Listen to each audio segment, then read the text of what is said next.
ખેડૂતોને લૂંટવાનું વર્ષોથી એક ષડયંત્ર ચાલતું આવે છે. મને પોલીસ સ્ટેશન લઈ ગયા પછી પણ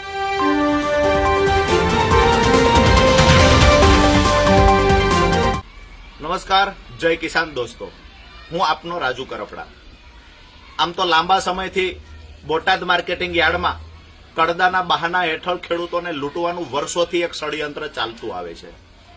આજથી 2 વર્ષ પહેલા જયારે ખેડૂતોની ફરિયાદ મળેલી ત્યારે હું ટીમ સાથે બોટાદ માર્કેટિંગ યાર્ડમાં ગયેલો. અમુક કલાકો માટે યાર્ડને બંધ કરાવેલું. ત્યાર પછી સમાધાનના બહાના હેઠળ મને લઈ જઈને મારી અટકાયત કરવામાં આવેલી.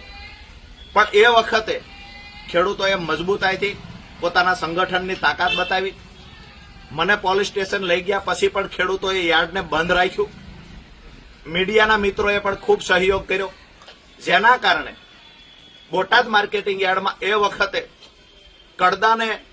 કડદાના બહાના હેઠળ જે ખેડૂતોને લૂંટવાનું ષડયંત્ર ચાલતું એ અમુક દિવસો પૂરતું બંધ કરવામાં આવ્યું. ત્યાર પછી આ વર્ષે ખેડૂતોની ખૂબ ફરિયાદો મળી. છેલ્લા 10 દિવસથી ઘણા બધા ખેડૂતોના ફોન આવે છે કે ફરી વખત બોટાદની અંદર કડદાના બહાના હેઠળ ખેડૂતોને લૂંટવાના ષડયંત્રની શરૂઆત થઈ ચૂકી છે. ઘણા દોસ્તોને એવું લાગે કડદો એટલે શું હશે, તો દેશનું એક એવું માત્ર માર્કેટિંગ યાર્ડ બોટાદ કે જ્યાં એપીએમસી ની અંદર માર્કેટિંગ યાર્ડની અંદર એક વખત બોલી બોલાઈ ગઈ, હરરાજી થઈ ગઈ ખેડૂતના જણસની. ત્યાર પછી એને કહેવામાં આવે વેપારી દ્વારા કે અમારું જીન, અમારું ગોડાઉન 10-15 કિલોમીટર દૂર છે, ખેડૂત પોતાના ખર્ચે અમારા જીન સુધી આ જણસ પહોંચાડે. જ્યારે જીન સુધી જણસ પહોંચાડે, દાખલા તરીકે કપાસને પહોંચાડે છે, તો જીન પર રહેલો વેપારીના નજીકનો માણસ નવું બહાનું બતાવે છે. અડધો કપાસ ખાલી કર્યા પછી કહેવામાં આવે કે તમારો કપાસની ક્વોલિટી ખરાબ છે, એટલે તમારો જે ભાવ યાર્ડમાં નક્કી થયો હતો એના કરતા 100 રૂપિયા, 150 રૂપિયા, 200 રૂપિયા હવે ભાવ નીચો આપવામાં આવશે, જેને કડદો કહેવામાં આવે છે. આ વખત છેલ્લા 10 દિવસથી ખૂબ ફરિયાદો આવતી. ગઈકાલે એક ખેડૂતભાઈનો વિડીયો મારા સુધી આવ્યો. સવારે મેં 9 વાગે પોસ્ટ કરી, 12 વાગે નક્કી કર્યું કે આવતી 10/10/2025 ના રોજ ખેડૂતોને સાથે રાખી બોટાદ માર્કેટિંગ યાર્ડમાં હું રાજુ કરપડા આવી રહ્યો છું. આજે ખુશીની વાત એ છે કે સાંજે એપીએમસીના સંચાલકોએ બોટાદ માર્કેટિંગ યાર્ડના સત્તાધીશોએ સાંજે મીટિંગ બોલાવી. હવે કડદો ક્યારેય નહીં થાય આવું મીડિયા સામે આવીને બયાન આપ્યું છે. નિર્ણય લેવામાં આવ્યો છે કે હું કડદો નહીં થાય. પણ સાથે સાથે એપીએમસીના ચેરમેન એવું કહે છે કે અમુક લોકો વિડીયો વાયરલ કરી બોટાદ માર્કેટિંગ યાર્ડને બદનામ કરે છે.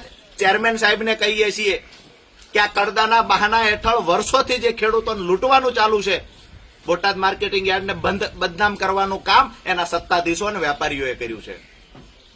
ખેડૂતને કહેવામાં આવે હરરાજી થઈ ગઈ, બોલી બોલાઈ ગયા પછી 15 કિલોમીટર અમારી જગ્યા દૂર છે, ત્યાં તમારા ભાડે નાખવા આવો. બદનામી ત્યારે થઈ ગઈ છે. અરે એનાથી આગળ કહીએ, બોટાદ માર્કેટિંગ યાર્ડને બદનામ કોને કર્યું છે? કર્મચારીઓની ખોટી ભરતીઓ કરી 15-20 લાખ રૂપિયા પડાવવામાં આવ્યા લોકો પાસેથી. ભરતીનું આખું કૌભાંડ આચરવામાં આવ્યું. બદનામી તો ત્યારે થઈ હતી. આજે દુકાનો બને છે, એમાં શું થાય છે બોટાદના તમામ લોકો જાણે છે. દુકાનોની અંદર કેવડા કૌભાંડ, ભ્રષ્ટાચાર થાય છે. બોટાદ માર્કેટિંગ યાર્ડને બદનામ કરવાનું, બોટાદ માર્કેટિંગ યાર્ડને ખેડૂતોની સંસ્થાને લૂંટવાનું કામ કોને કર્યું છે? આ જવાબ પણ એપીએમસીના ચેરમેને આપવો જોઈએ. મહત્વની વાત એ છે કે મેં જાહેરાત કરી હતી કે આવતી 10 તારીખે હું બોટાદ માર્કેટિંગ યાર્ડમાં આવી રહ્યો છું. ગઈકાલે સાંજે એપીએમસીના સત્તાધીશો દ્વારા જાહેરાત થઈ છે કે હવે પછી આ કડદો નહીં થાય. આ જાહેરાત થઈ ગઈ છે. જો કડદો ન થાય તો કાંઈ વાત નથી, પણ કડદો થશે તો માર્કેટિંગ યાર્ડ બંધ કરાવવાની તાકાત સાથે 10 તારીખે આવું છું. અને કડદો નહીં થાય તો 10 તારીખે માર્કેટિંગ યાર્ડની વિઝિટ કરીને હું પરત આવીશ. મારી મુલાકાત આવતી 10/10/2025 ની બોટાદ માર્કેટિંગ યાર્ડમાં રહેશે. જય કિસાન દોસ્તો.